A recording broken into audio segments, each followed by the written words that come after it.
Hello, everybody. Welcome to this special Left Unspoken post-game report for the Super Bowl. I'm Tom Albano, along with Nick Fodera, Nick Morgasen. Gentlemen, this is why we can't have nice things.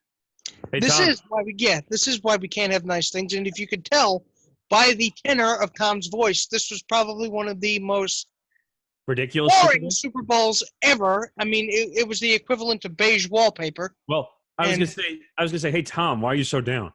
I feel like I could have taken a nap, and it would have been a lot more pleasant than watching the Super Bowl. Oh, I could have taken a nap, done my taxes. Your tax? I could have ran around. I could have ran around the fucking block. I could have ran around the world. Oh gosh. Well, there were 100 other things that I could have done that would have been more fun than watching that game. That, I think, SB Nation has this series called The Worst, and they had ranked Atlanta versus Denver, Elway's retirement game, as the worst. This needs to replace that. So if you checked out right around halftime, or if you're under a rock. which I wouldn't blame you if you were. It's actually might be pretty comfy under that rock. I wish I could join you. So the Patriots won. What was it? 13-3. 13-3. 13-3. It was the lowest scoring game since 1973. It was literally. They did not score a touchdown. No team scored a touchdown until the fourth quarter. And it was the only touchdown of the game. Let's put it this way. This game was so under offensed that people who were betting on this game, I would probably say a good 85 to 90% lost the money because they were on the over. I expected a nice balance of offense and defense. What we instead got was, you can say it was a defensive battle, but I would just more like to say Slop. It was two inept, sloppy offenses. It was a bunch of slop, and just watching, even Tom Brady was sloppy for the first three quarters. It just looked, no one could catch a pass. The running was terrible. I'll just say this. I don't think anybody won the Super Bowl. Nobody won. No, we all lost. And by the way, everybody outside the Boston metropolitan area lost. By the way, it's being reported on ESPN that BetterX lost at least $3.8 million after putting money on the Rams in Vegas. Oh, Christ. Why would you bet against the Patriots? So it said on Thursday it was approximately a $2 million in money line bet, meaning you're betting on the line itself at the MGM. Oh, God. And on Friday, an approximate $1.5 million money line bet was placed on the Rams also. Well, if we're going to Why are you betting on the Rams? Well, let's keep this in mind for when we talk about the betting, because there were a couple of prop bets that we have a little bit of controversy around them. But let's to the game first of all. But what really is there to mention about this game? I mean, the first quarter, 0-0. The second quarter ended what? 3-0? 0-3. Nothing. 3-0, yeah. Jesus. And you know what? Sean McVay was coaching this game like he was Cinderella at 5 minutes to midnight. He was just checking the clock, marking time because he looked like he was terrified he was going to turn into a pumpkin. Well, and he actually, did. It's funny that you say that, because Ed Werder, I don't know the place that he is from. I see a verified. He works for Westwood One. Okay, Westwood One. There you go. He just put out a tweet 20 minutes ago, and I quote, "In a losing locker room that must be the quietest place in the world, I, Ed Werder, interviewed Rams head coach Sean McVay, who magnanimously took responsibility for the failure of the offense, saying it would take him a long time to get over his poor play calling." But here's the issue, though, okay? So we're watching this game, and we're seeing what's going on. And, again, the Rams got burned the same way the Chiefs got burned. It was Julian Edelman every third down in this they kept playing they kept stretching the Rams defense until they got gassed, and then they just pounced on them when they were weak. They were dropping coverage in the backfield, which makes no sense when you know they're going to go to Edelman. And because they were gassed. And Nick, what did Nick and Morgasen and I warn on the last episode? You have to go after Brady, but you can't do like they can't blitz. Right, you can't blitz, and I was concerned about them playing zone because you're giving the Patriots receivers space. You're giving them space, and Brady can survey the whole field because he's got time. Exactly. Meanwhile, I was going to say, even also the offense was kind of terrible. There were a lot of times where I was feeling Goff was holding onto the ball too long. Kind of terrible. Well, here's what frustrated me, okay? So that one throw that he made down the sideline, the right sideline, which he probably should have thrown away. He should have.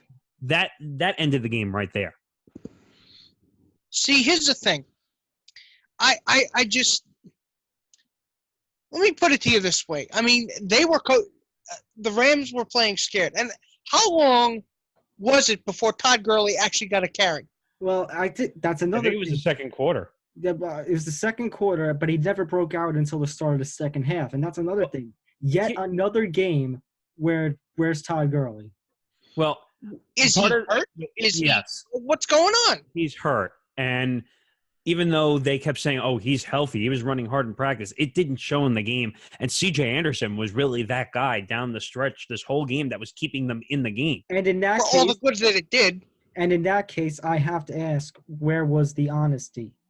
Where was the honesty, and why was C.J. Anderson not given more of a role? Probably because Todd Gurley was healthy, and but he's still not the same guy. He's not getting the reps. I know, but then why you got to put more focus on Anderson then? When Anderson, as much as I know a lot of people would have their hopes on Gurley, Anderson is one of the reasons that got them to the Super Bowl. Right. But I think you have to chalk this up partially to inexperience on Goff's part, too. I was going to say, inexperience is the biggest factor in this. Because some of the throws that he made were completely – he was getting tip passes. He was throwing balls like 10 feet to the right of the receiver. Right, but here's going off of that. Tom Brady, a lot more experienced than Jared Goff. Bill Belichick, a lot more experienced than Sean McVay.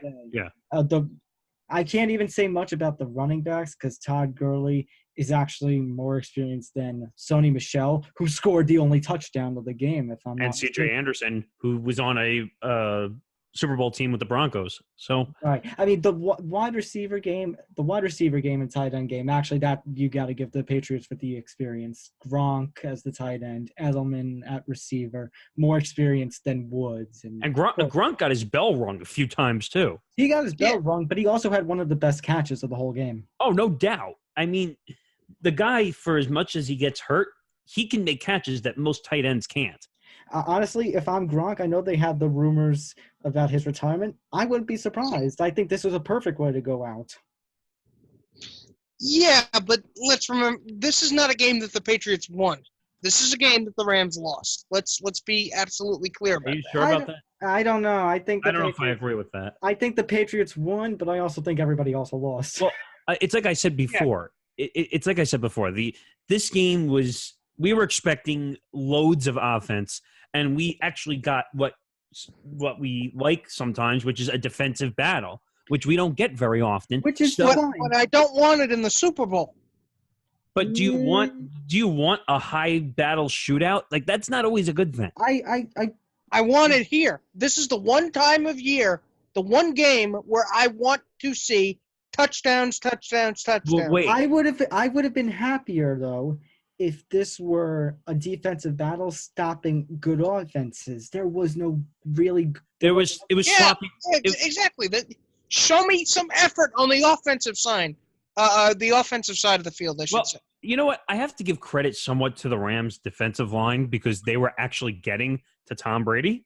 I mean, at the end of the day, they only gave up 13 points to the Patriots. Well, but they couldn't stop on him. They couldn't stop him.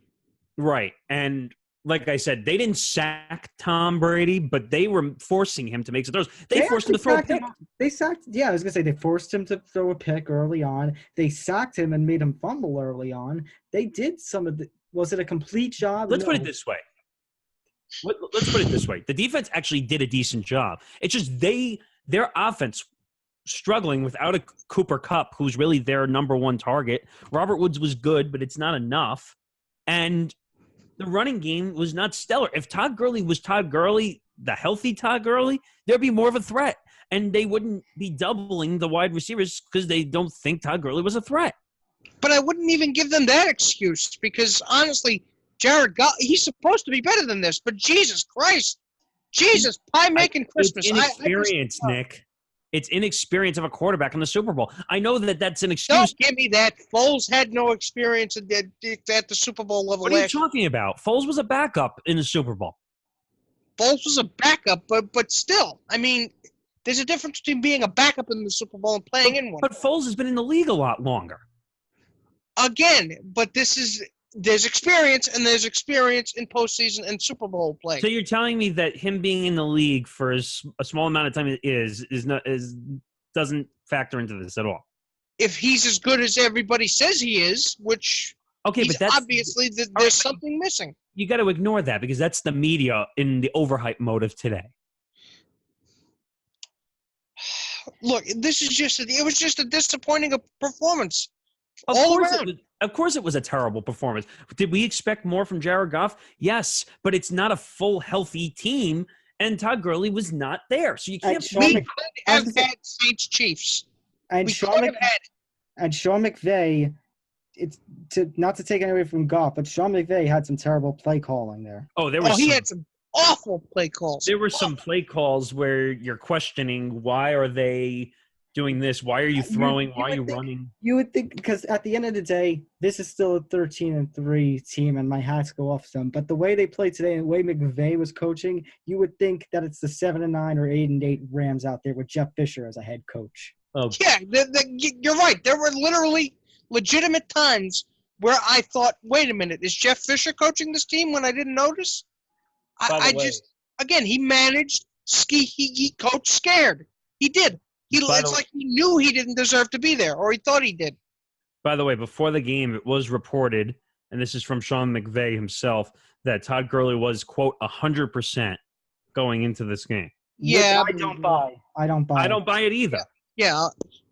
I'll believe that when monkeys start flying out of my ass. Like I said, honestly, I can't believe I'm going to say this. Maybe their best bet could have been to inactive Todd Gurley and give C.J. Anderson the ball a lot more. But that's their game. They ended up giving him the ball a lot anyway. Right. Maybe it was best that Gurley didn't play.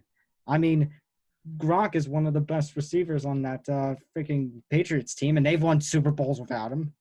And we can't take anything away from Brady. I mean, as much as we don't like him, the three of us, Patriots controlled the ball most of this game. Yeah, or should I say we have a distaste for Tom Brady? I mean, credit where credit is due. As much as it hurts, or as much as it, Well, we talk about everybody outside of Boston. Well, you talk about how we needed a Chiefs-Saints game. I guess let's go to the Saints on social media now. Oh, my gosh. Well, Michael Thomas, I guess you would say, is a little petty still? Very. I'd be as salty as one of the vets in a cracker factory. I swear to God. No, but if I was him. I thought it was the Saints Twitter account. It was Michael Thomas himself who basically was going out on Twitter and making petty comments because the Patriots beat the Rams. Well, wouldn't you be? I wouldn't go on social media and start making petty comments. I was going to say, there's been New Orleans Saints fans who I think they were outside of the New Orleans stadium, basically doing a whole protest of the whole game, which I've never seen before. Yeah, they did. That actually is true. It's like the 1980 Olympics all over. Actually, was it the '84 Olympics that we boycotted? No, 80. I think so, yeah. It was the 80. Oh yeah, it was the '80 Olympics. Summer of '80. But that's a great picture. Darren Ravel put this up on Twitter. Works for the Action Network now. Put up a picture of two Saints fans wearing jerseys at in the Mercedes-Benz Stadium, and it says one says screwed and one says over, and they're walking next to each other. Wow. Well, you know what? They're right. It's just I can't take that away from them. But usually in most Super Bowl games or Super Bowl games that have a less than stellar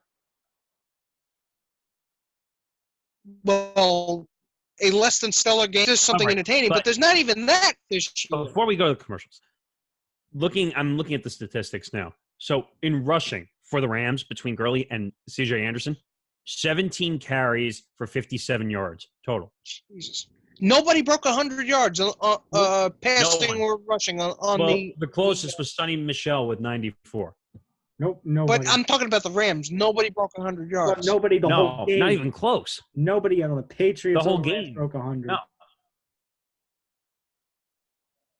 I mean, just looking at some of these numbers, I mean, first of all, we had one touchdown the whole fucking game. And What does that tell you? One touchdown. And Touchdown. And Gostkowski and Greg the Leg each and Greg Zerline. Yeah, they each miss a field goal. Zerline, yeah. Well, yeah, I mean, but once Goff threw that pick, you knew that it was over. There was no way. By the way, you knew it was game over when they got the touchdown. Right. Yep. And I'll throw one more in there since we're talking about the betting lines. The first half total, as they say, if you're looking at prop bets and bets, what do you think the first half total was? Because I know all these numbers off because I was looking at them. If you had to take a guess? No idea. Nick? Combined, meaning both teams score total. I really have no. What the over/under would be? I have no idea. It's got to be something ridiculously low. It's all right. So before the game, the over/under for the first half was 27.5. Oh, I saw this tweet. Now I know what you're talking about. This tweet from I think this was Rovell. It was also Rovell. Yeah, so, 27.5. And then in the second half, they changed the number because there was 3 points scored in the first half. They changed the combined total for the game to 26.5. That's how quick the Vegas lines changed. That's how bad the Super Bowl was. Now, we talked about the combined. Now I'm looking at what the official combined was for the game. If you want to take a guess at what the official combined was for the whole game. 34? No, I don't think I can. No, before the game itself, like on projection. Like a score? Yeah, no. Like how many offensive total points were going to be scored between both teams? Within the first half? No. The full game before we knew that they scored 3 points like in the half. Like maybe 50? Yeah. Close enough. 55.5. Okay. So it was over under 55.5, and we didn't even get close to that. No. You know how many people lost their money because they probably bet the over? A lot. Entire swaths of people have just lost exorbitant amounts of money. And it's not even their fault. It's not even their fault. It's just the football gods are cruel. This is why we can't have nice things. Well, and you know what? You know what? I thought that this game was going to be halfway decent because we were looking at a great defense and a great offense, so we'd see some clashing. But we got the complete opposite. We got hosed. That's what we got. We got hosed. There's no other way to say it. Well, let me talk. Speaking of getting hosed, let's talk about first. While we were talking about the Saints response, let's talk about that one call you wanted to talk about, Nick. Okay.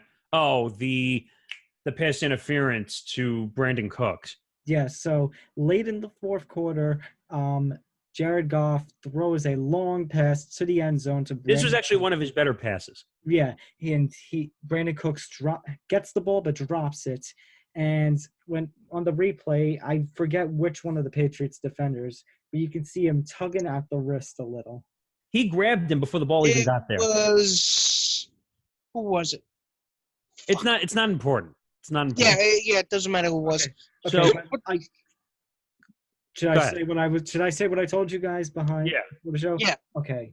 So, under a circumstance like an AFC title game or an NFC title game or a Super Bowl, because it was, from my vantage point, it wasn't so bad. And when it's not so bad, you got to let some stuff like that play out. However, after all the ref ball that we saw this season, and after what we saw 2 weeks ago in New Orleans, everything that NFL and NFL officiating does is under a microscope. You're right. Exactly. They were so snake bit over what happened 2 weeks ago that Roger Goodell must have called them up in a flop sweat saying, "You can't call anything. You can't call anything." Because I mean, because it's the an Patriots, overcorrection to an absurd degree. It's an overcorrection. no, but also the Patriots are the gods of the NFL. So if they lose, then the NFL is going to lose money. So they have to have Under any other circumstances, I would have said that, but still, there was too much going on, too much scrutiny being paid towards the refs that either one would be a plausible outcome. I was going to say, this was just, let's be honest, as much as the LVP, if we're going to do an LVP, the LVP, and this goes not just for this game, but for the whole entire season, has been the NFL officiating. I mean, I disagree. Yeah, I was going to say, I also disagree, but that's because we had a clash earlier on. There was a Rams catch that Cook supposedly made on the sideline. Nick Morgasen here said it was a catch. I disagree. I didn't see 2 feet hit.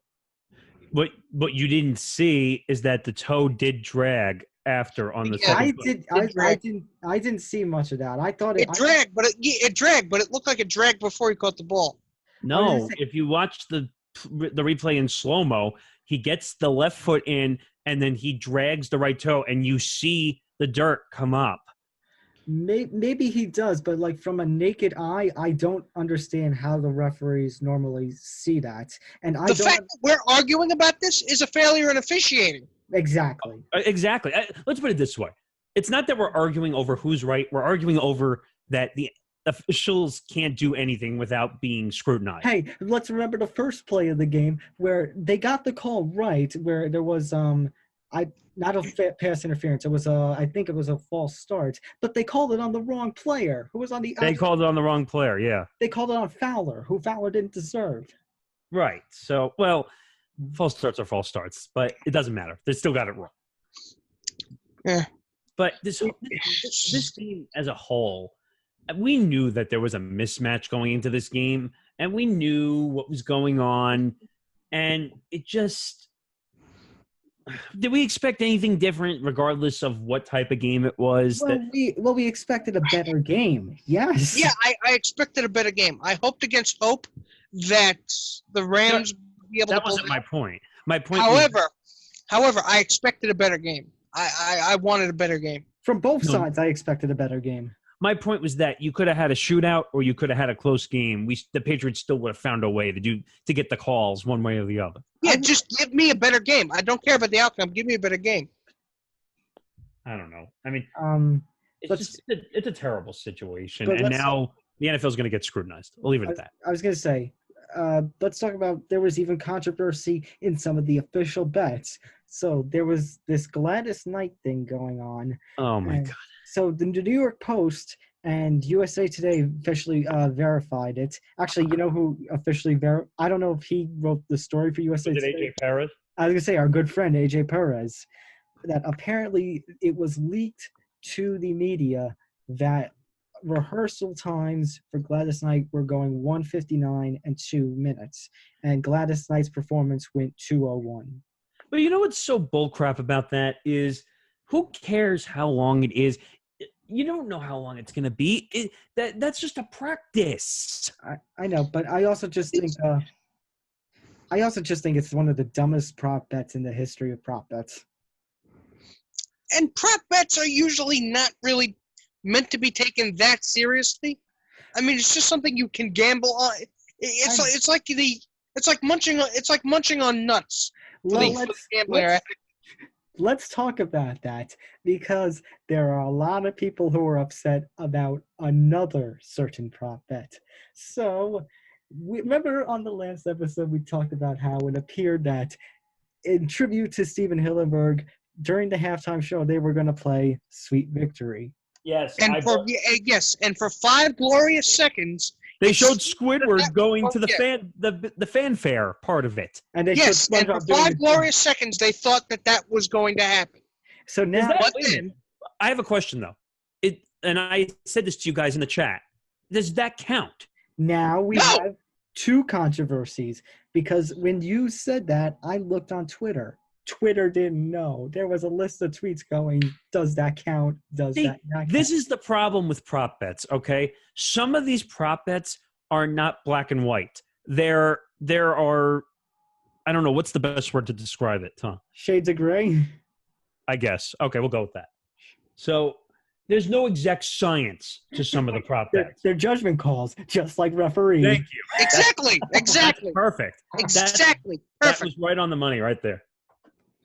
So, but you have a lot of SpongeBob fans, like SpongeBob's official Twitter and Facebook and stuff put out tweets out like, thank you, it's an honor to be a part of the Super Bowl. A lot of SpongeBob fans are not happy. They feel gypped. By the way, because we only got 5 seconds of it. We didn't even get the song. you got the horns. You got the horns. That's a shit.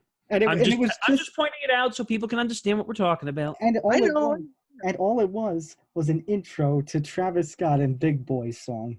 By the way, the Travis Scott and Big Boy stuff was terrible. The Maroon 5 stuff was actually halfway good, but Adam Levine's voice came out a little flat when he he went down when they first started up, but then he kind of got into it. But then again, I'm really not wowed by the spectacle of the halftime show anymore. Well, I didn't love it, but yeah, but again, that's just me. Your mileage definitely will vary. I was gonna say, well, they tried to get other acts for the Super Bowl, but they were all turned what's down. pissing me off, and I'm sure people will scream about this, but I don't care because we're an opinionated podcast, is they have to go get a singer with a band and a rapper, and they have to match them together. Who cares? I remember, I think it was Super Bowl 50. They had announced Coldplay to be the halftime show artist. And then what did you see at Super Bowl 50? You saw a lot more Beyonce and Bruno Mars than you did Coldplay. I actually felt bad. What was the point? Because they know their bread is buttered. That's the thing. But wait a minute. I got to point one more thing out, which is people don't realize this. People think, oh, well, they do the Super Bowl performance because they get paid. They don't get paid. You know what their compensation is? What? The publicity. I would imagine. Well, But still, nobody. The only reason Travis Scott and Big Boy were even there was because Cardi B and Beyonce turned them down. Right. Well, by the way, did you notice also that there was a bunch of bleeps going on when Travis Scott was on the stage? They played it on a tape delay. Do you think that – I'm sure Roger Goodell was happy about that. I mean, if he's going to do that, why even hire him? I mean, well, I think the only reason those two and Gladys Knight were there because Atlanta. Yeah, I mean, I'm not begrudging him for swearing during the song. I mean, what the hell? That's why you have delay. That's why you have but delay. it's also just weird. weird. Yeah, but what the hell does he care? Go ahead, do whatever you want. It's just weird that happened, like with the bleeping, and yet Adam Levine censored himself when they were singing "Moves Like Jagger." Well, because he's so used to doing that on TV that he does it. But I have to point one interesting thing out about advertising, and then I have a tweet from our resident Cowboy fan that I want to get to. But did you know that Pepsi, which was one of the presenting sponsors of the NFL, and where were we playing this year? Atlanta, where Coca-Cola was invented. Where Coca-Cola's plants. I'm sure that went well with Coca-Cola. Oh yeah, I'm sure. Well, the NFL doesn't have a sponsorship with Coke. I think it's Pepsi. No, they have it. They do. It was they a have joke. a sponsorship with Pepsi. It was a joke. They're a partner with Pepsi. Right. But and also, what you and I said, Chick-fil-A being closed inside the stadium. We got to talk about that for a second too. Well, it's Sunday, so it's religious. Well, nobody gets chicken on Sundays. What can I tell you? No, I don't know about that. I was going to say, isn't football a religion? It's a painful religion at this point. Yeah, it's a painful religion that causes more harm than it does good. So does that mean that for the Monday night games and the Thursday night games, they were open? I'm sure. So for the biggest game of the year, where the clientele is higher than high, they're walking in with money. You would tell me that they're probably richer clientele, right? Yeah. Okay, so you're telling me you're not going to open for one fucking Sunday to make all of that dough? I mean, I guess it's really up to – I really don't think Black was going to say anything. I guess. because you really don't want to piss these people off, because then they might just pack up their tent and leave. Yeah, but why are you in an NFL stadium if you're not going to be, like Tom said, like you're not going to be open during the NFL game, right, Tom? What happened? You said to me that you're in an NFL stadium and you're not open during the NFL game. I never said that. No, we talked about it. We all talked about it. When? We talked about how there's the Chick-fil-A is in Mercedes-Benz Stadium and they're closed on Sunday. They're in a football stadium. Why would you not be open during the regular season or the playoff? Because they're following the orders of, like it's not a Mercedes-Benz or NFL run thing. It's a business. It's owned and run by Chick-fil-A. That's like going to Yankee Stadium and not an NYY steak not being open. Not necessarily, because they're open all year round, by the way. I know, but the Yankees and Yankee Stadium, they're pretty much running. I guess they can afford it. They can afford it. But all right, we're getting off on a tangent. I have to go to our resident Cowboy fan because he said something really dumb just now. No. Oh Christ! What now? So he just put out a tweet, and if you don't know who we're talking about, Nick, you want to say who our resident Cowboy fan is? Mr. Fart Face himself, Skip Baseless. Oh, right. No. The harsh truth is the Rams didn't deserve to be in the game anyway. Breeze would have done far more damage to the New England defense than Goff was able to. I still have your back, Saints fans. I actually don't he's know got to about say, that. he's got to say something I agree with.